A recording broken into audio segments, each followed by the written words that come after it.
এই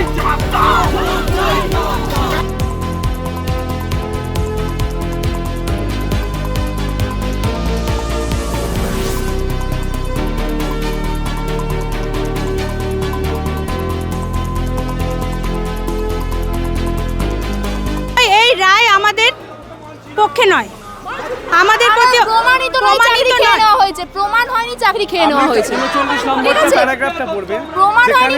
আপনি 2010 সালে মাধ্যমিক দিয়েছেন, 2020 এসে আপনাকে যদি বলে আপনি ফেল করেছেন, আপনি মেনে নেবেন? ওএমআর নেই, ওএমআর দেখাতে পারেনি সিবিআই।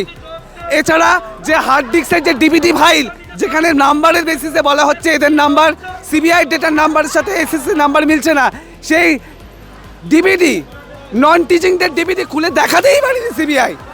আজকের এই তথ্যগুলো ভিত্তিহীন, এই তথ্যগুলো রাজনৈতিক উদ্দেশ্য প্রণোদিতভাবে ব্যবহার করা হয়েছে, সেই কারণে মহামান্য বিচারপতি কনক্লুশনে পৌঁছাতে পারিনি। 2017 সালে আমরা পরীক্ষা দিয়েছিলাম, 2018 সাল থেকে নিয়োগ প্রক্রিয়া শুরু হয়েছে, 2019 সালে 7 জুলাইয়ের মধ্যে আমাদের সমস্ত রকম প্রক্রিয়া সম্পূর্ণ হয়ে যায়, তারপরে প্যানেল এক্সপায়ার হয়ে যায়, যার ফলে কমিশন সমস্ত কিছু আইন মেনে ওনাদের কাছে যত কিছু মানে অরিজিনাল ডকুমেন্টস ছিল এবং নাইসাকে যে টেন্ডার দেওয়া ছিল সেই কাগজপত্র সব ফেরত নিয়ে তারা আইন মেনে সব কিছু ধ্বংস করে দেয়।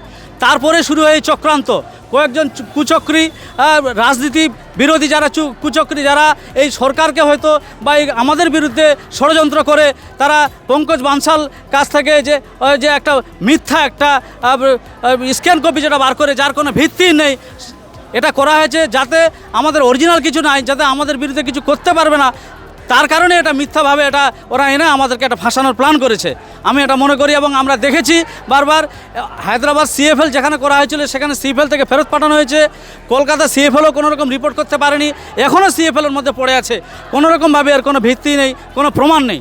শুধু তাই নয়, পঙ্কজ বানশাল না শুধু নয়, নাইসার যে মূল কর্ণধার নীলাদ্রি দাস, যার কাছেও একটা ডিস পাওয়া গেছে যেটা কিন্তু এখনও পর্যন্ত কোর্টে প্রডিউস করা হয়নি, সেই এতে ডাটা অনুযায়ী কিন্তু 152 জনের মিসম্যাচ আছে। তাহলে আমরা কোনটাকে ধরে আগাবো? পঙ্কজ বানশালেরটা আগাবো না নীলাদ্রি দাসেরটা আগাবো? একটা সিবিআইয়ের মধ্যে একটা কনফিউশন আছে।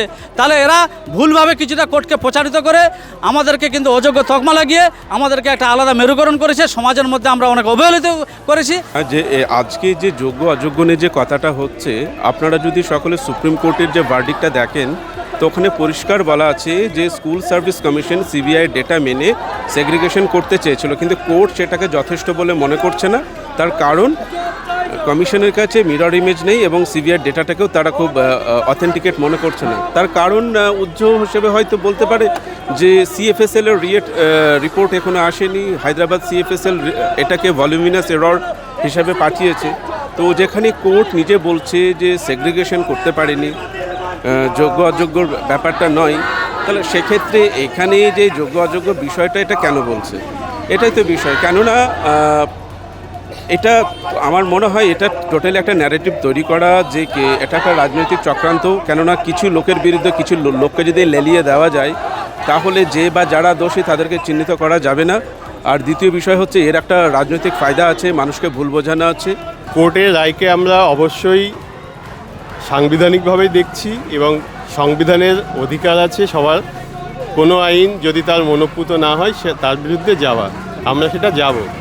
তার সাথে সাথে কিছু বলতে চাই, এই যে অর্ডারটা হয়েছে, অর্ডারটা আপনারা দেখলে দেখবেন যে ওখানে লেখাই আছে যে সময়ের অভাবে অর্ডারটাকে কলকাতা হাইকোর্টের অর্ডারের কিছুটা পরিমার্জন করে করা হয়েছে। এবং পরবর্তীতে আমরা আমাদের অ্যাডভোকেটের সাথে পরামর্শ করে যেটা জেনেছি, এখানে যেহেতু লিগাল এরার অনেকটাই আছে, আমরা আশাবাদী এবং খুব তাড়াতাড়ি এখান থেকে আমরা বেরোবো। এই রায়টা একদমই অনভিপ্রেত নয় এবং এই রায়টা একদমই পরিবর্তন হবে এবং আমরা আবার স্কুলে ফিরব, কারণ আমাদের জায়গাটা স্কুল, রাস্তা নয়। এরপরে আপনারা কি চাইছেন? আমরা অবশ্যই আমাদের আইনগত জায়গাটা চালিয়ে যাচ্ছি, আমাদের এই রাস্তাটাই আমরা থাকছি এবং পরবর্তীতে আমরা স্কুলেও ফিরতে চাইছি। তার জন্য যাবতীয় যত রকম প্রক্রিয়াকরণ আছে আমরা করব।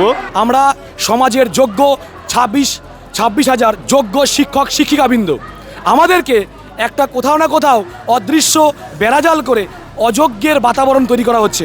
আমরা 6 বছর নিরবিচ্ছিন্নভাবে সমাজে স্কুলে পড়িয়ে আমরা ছাত্রছাত্রীদেরকে সমাজের বুকে দাঁড় করিয়ে দিয়েছি। আমরা কি অযোগ্য নই? আমরা যোগ্য থেকে যোগ্যতম শিক্ষক। এই যে কোর্টের যে রায়টা দিয়েছে, এই রায়টাকে আপনারা কিরকমভাবে দেখছেন? আমরা রায়কে মেনে নিলেও রায়ের মধ্যে কিছু বিষয় আছে যে বিষয়গুলোকে আমরা মানতে পারি না, কিন্তু আমরা মহামান্য সুপ্রিম কোর্টকে সবসময় সম্মান করি এবং মহামান্য সুপ্রিম কোর্টকে সবসময় আমরা গ্রহণ করি। আমরা গ্রহণ করে আইনের ধারাপথে গিয়ে আমরা সেটাকে রেকটিফাই করার চেষ্টা করছি। আমরা আশাবাদী যে আমরা আইনের দ্বারা আমাদের যেই সম্মানটা আছে আমরা সেটা ফিরিয়ে আনতে পারবো। আমরা আশাবাদী মাননীয় মুখ্যমন্ত্রী, সম্মানীয় মুখ্যমন্ত্রী আমাদেরকে যে আশ্বস্ত করেছেন যে আমাদের পাশে আছেন, আমরা আশাবাদী উনি আমাদের সেই সম্মানকে ফিরিয়ে দিয়ে আমাদেরকে পুনর্বহাল করতে পারবেন স্কুলের ক্ষেত্রে।